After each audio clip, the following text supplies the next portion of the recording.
Good morning friends, मैं doctor Monika. अनमोल pregnancy के सफ़र में आपका स्वागत है। आज आप सबसे शेयर करना चाहती हूँ एक मेडिकल टर्म जो हम डॉक्टर्स बहुत कॉमनली यूज़ करते हैं, लेकिन अक्सर पेशेंट्स को वो समझ नहीं आता है।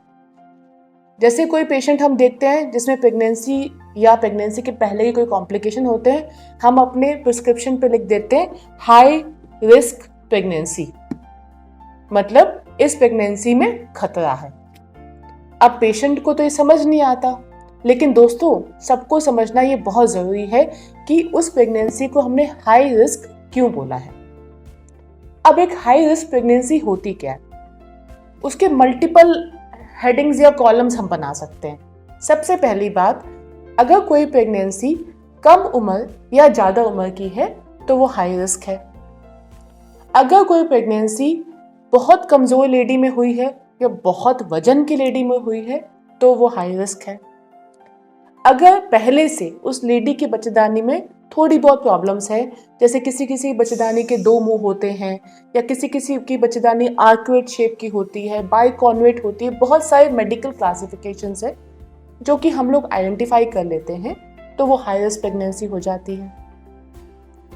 अगर किसी लेडी को पहले से कोई बीमारी रही हो, जैसे कि ट्यूबरक्लोसिस, थायराइड की प्रॉब्लम, शुगर की प्रॉब्लम, ब्लड प्रेशर की प्रॉब्लम, एपिलेप्सी या दौरे आने की प्रॉब्लम, और उसको बच्चा धारण हो गया, गर्भ धारण हो गया, तो वो हाई रिस्क प्रेगनेंसी हो जाती है। इसके अलावा आजकल निसंतानता की प्रॉब्लम बहुत हो रही है, जिसकी वजह से लोग आईवीएफ का ट्रीटमेंट लेते हैं। कोई भी IVF pregnancy high risk pregnancy में आ जाती है, क्योंकि वो एक बहुत ही प्रेशियस प्रेगनेंसी हो जाती है। किसी किसी लेडी का जब बहुत बार गर्भपात होता है और फिर उसे प्रेगनेंसी आती है, वो भी हाई रिस्क प्रेगनेंसी होती है। अब आते हैं बच्चों के फैक्टर पे।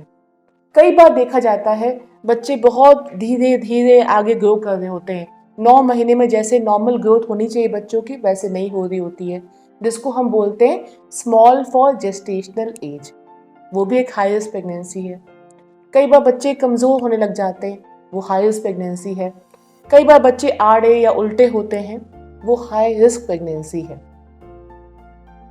आज के समय में जब सिजेरियन सेक्शन का रेट बहुत बढ़ गया है और अगर पहली प्रेगनेंसी सिजेरियन से हुई है तो सेकेंड प्रेगनेंसी को हमें हाई रिस्क प्रेगनेंसी करना पड़ता है। पहले कभी गर्भपात में नलों में बच्चा ठहरा है, नलें निकाल दी गई हैं और अब प्रेगनेंसी आई है, तो वो भी हाई रिस्क प्रेगनेंसी है। मतलब उस प्रेगनेंसी में कुछ भी अलग है जो एक नॉर्मल प्रेगनेंसी से है, उसे हम हाई रिस्क प्रेगनेंसी की तरह ट्रीट करना चाहिए। अब यह समझना हम सबके लिए क्यों जरूरी है।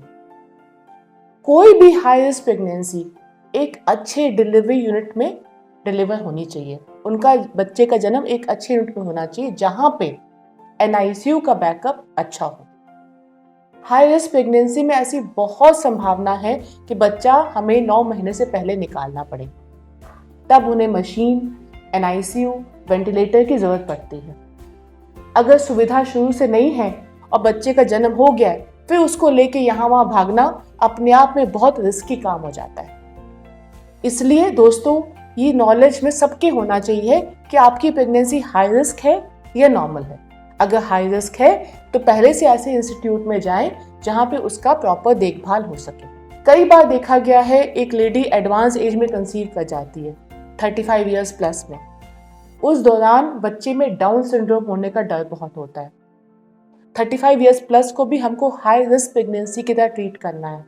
बहुत सारे टेस्ट होते हैं रूटीनली, जिससे हमें पता चल जाए कि अंदर बच्चे में कोई शारीरिक या मानसिक दिक्कत तो नहीं है। इसलिए उसका टाइमली उपचार या निवारण किया जा सकता है। प्रेगनेंसी में शुगर का होना आजकल बहुत कॉमन है। हम सबको पता है डायबिटीज एक तरह का एपिडेमिक हो रहा है। तो प्रेगनेंसी में अगर शुगर की जांच हुई है और शुगर बढ़ा हुआ है, वो भी एक हाई रिस्क प्रेगनेंसी है। मेरी समझ से जब भी एक महिला प्रेग्नेंट होती है, भले वो गांव की हो, शहर की हो, वो इंडिया की हो, इंडिया के बाहर की हो, वो कहीं की भी हो, कोई भी प्रेगनेंसी अपने आप में बहुत ध्यान देने वाली है। सरकार और डॉक्टर्स हमेशा कहते हैं प्रेगनेंसी के रेगुलर चेकअप होने चाहिए, अच्छा खान पीन होना चाहिए, टोबैको, स्मोकिंग, अल्कोहल से दूर रहना चाहिए। तो इन सब बातों का ध्यान हम सबको रखना है दोस्तों, ताकि हम माँ को और बच्चे को दोनों को स्वस्थ रख पाए।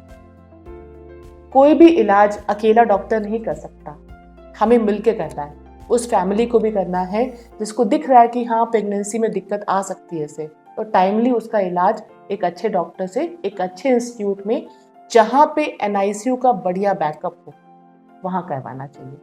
नमस्कार दोस्तों।